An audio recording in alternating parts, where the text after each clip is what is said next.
Hi family, welcome back. So this is just a continuation of the previous video. So um yeah, back to CTA. So that's what happened. I did the, like, around June. I did the, I want, okay, let me just put this disclaimer out there. I want to be as detailed as possible when it comes to this, because I know the struggle, and I hope and pray that someone gets to watch this video one day, and if they can relate, they can do something about it. You can even contact me, you know. So that was June. Okay, June came, it passed and everything, and then I was, the struggle continued, with CTA. We're writing tests, we're attending classes and whatnot. But emotionally, after the consultation, it was better, but it was not perfect. It was better, and my marks started improving, because at that point in June, when I went to see the therapist, passing was not even on the table. Like, not even passing, qualifying for exams, I was not qualifying. But after that, I started improving with my marks and everything. So um I qualified for my exam, and I think we wrote our exams in September or October. But I don't know, we wrote our exams very early. So I was writing my exams and all of that, all was well. Then the time came when we were to get our results. So on the day we got our results, I think results come out at 2. I remember I went to Tax Munati to buy snacks. So we had a CTA WhatsApp group. People were like, results are out, results are out. And I checked my results. Ne? I don't remember the order, but I remember just seeing financial management, like FBS. Um, it was a triple, is it 999 or something? When it means you have a sub, right? So I was like, okay, cool. I had passed the 3, failed the 1 because I had a sub. So I was like, okay, I have to go. I was actually, let me not lie, I was okay because I was at Munati. I had to drive back to Res. I drove back to Res. I was okay. I call my mom. I tell her, I don't know what happened. It was like a switch. Yeah, the floodgates was open. Yeah, I started crying, like crying. And then my mom was like, no, if there's a perusal, go to the perusal, and at least maybe you can find something, and at least you'll know where you went wrong. And my friends as well were like, girl, you need to go to the perusal, whatever, whatever. And at that time, to show the little hope and the little faith that I had, I told my one friend, I was like, I'm coming over to, because I stayed at Taxstop, and majority of the people that I knew and my friends were either at Gayata or Tax Village. That's where I stayed for my undergrad. So I went to Tax Village to apply at UNISA.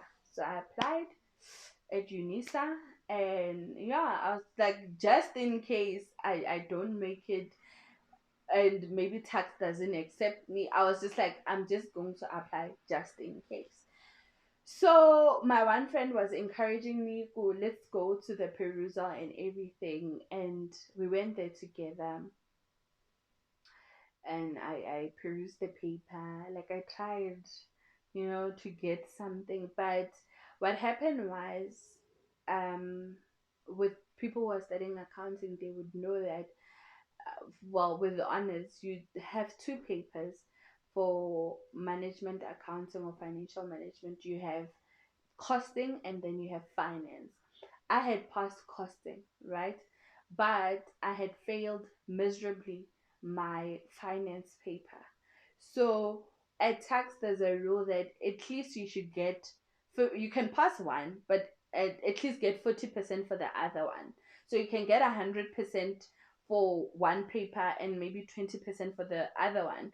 You're not going through, even if your marks were doing the things, you need to, like, at least get 40%. And I had miserably failed my finance paper. And I remember going to the lecturer and asking, like, okay, what can I do? What? It's like, okay, you have a sub, try by all means, to look at how you answer your questions and whatever. Like, it was advising me there. And then I wrote, the day came, I wrote the sub and I waited for my results. A week later, we got our results. And I had, I think, a 46 or 47%. I went back to the lecturer, like, Mr. X, what now? You can just do the things and you give me the 3%. And then he started explaining how they evaluate if they're going to give you extra marks, and it should be from the dean, what tried, and a long story.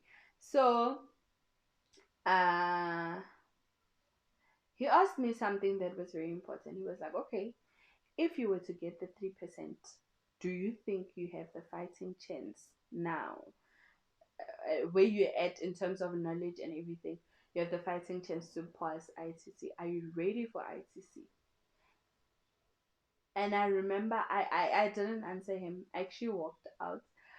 But when I went home, I cried about it and realized that it was not time for me anyway. I had to accept the fact that I didn't pass, and it meant that I need I needed to repeat. But now the decision was that, where am I repeating this thing? Am I going back to tax? Because I did qualify to go back to tax.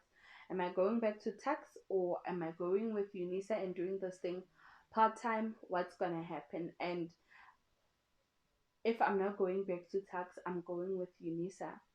What's gonna happen? Because now it means that, number one, I might have to fund my own studies. I need to get a place to stay because I need to move out of res and the life outside of that. So yeah, obviously with the emotions and everything else, I can't really go deep into the details because this happened 2017. I remember how I felt, but I don't remember certain like events, because I think the beauty of our brain, sometimes you block out things that you don't want to remember. But it was a very emotional journey, that much I remember. It was very emotional. um like, I went through everything. Well, let me not say everything, because I don't know what everything is, but I went through the most out of my entire life existence. That was the year where I just felt like, you know what, this is a lot. I went through a phase where I wouldn't eat and I lost weight, and I went through a phase which lasted longer of eating anything and everything. So yeah, anyway, with that being said, family, see you in the next video. May love, peace, and grace be unto you. Mwah. Bye.